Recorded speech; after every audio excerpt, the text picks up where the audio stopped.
Iniharap sa media ang 13 Chinese fugitive na kabilang sa 403 dayuhan na naaresto sa isang malawakang operasyon sa One Wheels Condominium sa Pasay City noong Pebrero 26 ngayong taon. Ang mga nasabing fugitive ay may mga kasong illegal gambling at fraud. Ayon kay Presidential Anti-Organized Crime Commission Chief Undersecretary Gilbert Cruz, ginagamit ang mga Pogo Hub sa Pilipinas bilang taguan ng mga wanted na sa China at iba pang bansa sa Southeast Asia. Narito ang balita ni Cherry Light.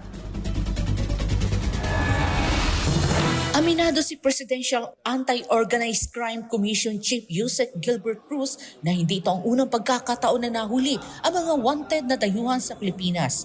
Sinabi niya na nakilala lamang nila ang mga fugitive sa tulong ng kanilang embahada gamit ang biometrics, kung saan lumalabas ang kanilang mga tunay na pangalan. Karamihan sa mga takas na nagtatago sa Pilipinas ay galing sa China. So ganyan yung ginawa ng Chinese Embassy. Kinuha nila ng biometrics and then naglabasan na yung mga totoong pangalan nitong mga to. And then yung criminal activities nila lumabas na rin doon. Paliwanag pa ni Yusek Cruz na madalas kapag nakapasok na ang mga fugitive sa bansa, kumukuha sila ng Philippine-issued ID gamit ang peking pangalan.